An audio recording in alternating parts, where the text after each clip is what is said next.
Towards the last part again, he says that at the same time, after having outlined the nobility that comes in the last part of page number 63, he talks about the position of the writer in this world.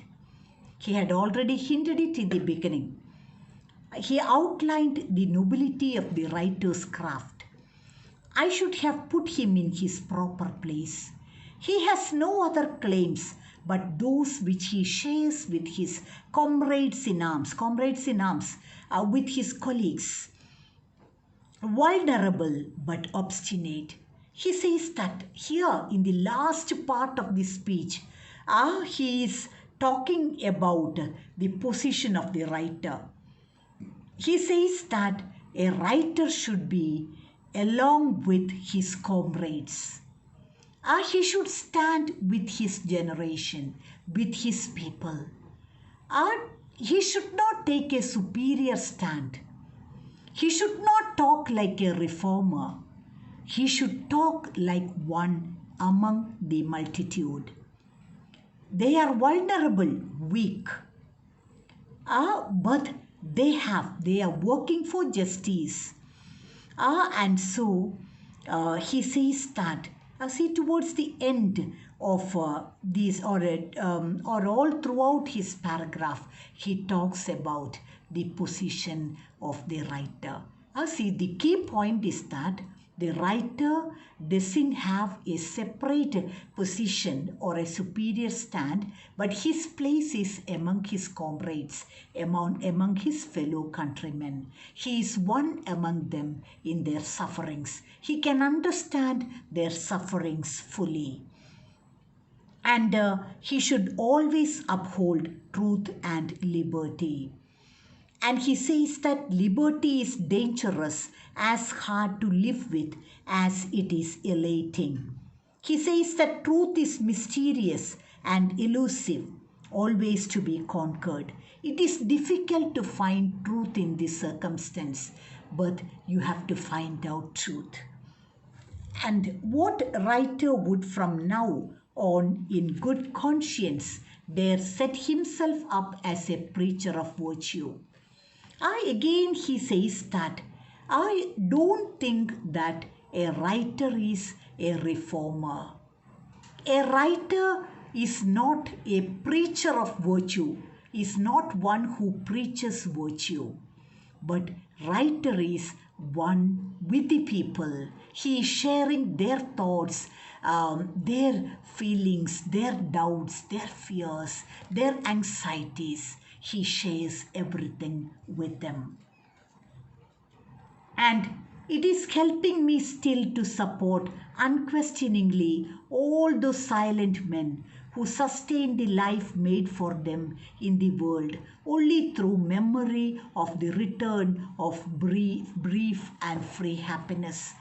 And so the people, his comrades who are suffering the cruelties of the period, are people who are suffering oppression, are people who are suffering from the after effects of war. See, they can at times have in their memory, they can go back to their good old days. But they have to accept the truth that they are living in the post-war world. And the post-war world has its own difficulties, its own problems. Unemployment is a serious issue. Lack of resources is an important issue. These things are to be taken for granted. Our writer is not here to preach virtues. He is one among them. And he is voicing their protest, their sorrows, agonies, and so on. And then see coming to the last part of his speech. Thus reduced to what I really am, to my limits and debts, as well as to my difficult belief, I feel freer in concluding to comment upon the extent and the generosity of the honor you have just bestowed upon me, given me, freer also to tell you that I would receive it as a homage, honor, rendered to all those who, sharing in the same fight, have not received any privilege, but have on the contrary known misery and persecution, oppression. See, here Kemu says that this Nobel Prize is a great honor for me. But I feel that it is an honor for all my countrymen. I also have suffered the problems of the post-war period. I also have suffered the atrocities of war. But there is a compensation for my pains and sufferings. When I received the Nobel Prize in Literature, I am greatly honored. But think of my fellow countrymen. They have suffered greatly, even greater than me. And their sufferings goes unaccounted. And so I dedicate this award for all my fellow countrymen. This third, see the logic. He says that Kemu also had suffered the atrocities of war, the problems of the post-war period, the existential anguish. But at last he got a compensation in the form of Nobel Prize. But think of his poor comrades. They also suffered greatly, but they have received nothing back, nothing in return. And so he dedicates this great honor, this award to all his fellow countrymen.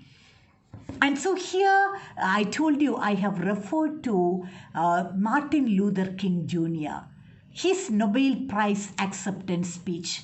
See, I think you are all familiar with Martin Luther King Jr.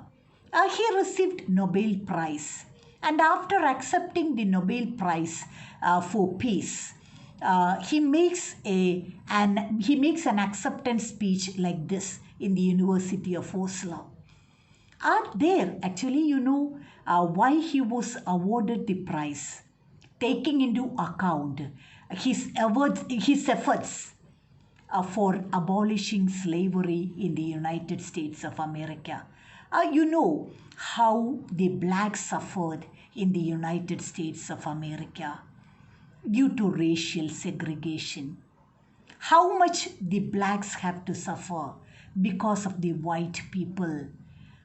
These blacks were treated even worse than animals. All the resources of the country were limited to the white people. All the opportunities of the country was entirely given to the white people. And so for years, the blacks have to struggle, and Martin Luther King was their leader. And because of the great efforts of these people, because of their sufferings, finally slavery was abolished. And for that, Martin Luther King was awarded the Nobel Prize. And so he also makes a similar statement towards the end of his acceptance speech. He says that a single person alone can bring out the great mission successfully, abolishing slavery in America. It is not possible. He says that thousands and millions of blacks worked along with him, suffered greatly with him, and as a result, slavery was abolished in America. And so, when he got the award, he dedicates it to his fellow countrymen. He says that he alone is honored and their efforts goes unhonored. And he also dedicates his award to the fellow countrymen. And so there's a great similarity between these two great men.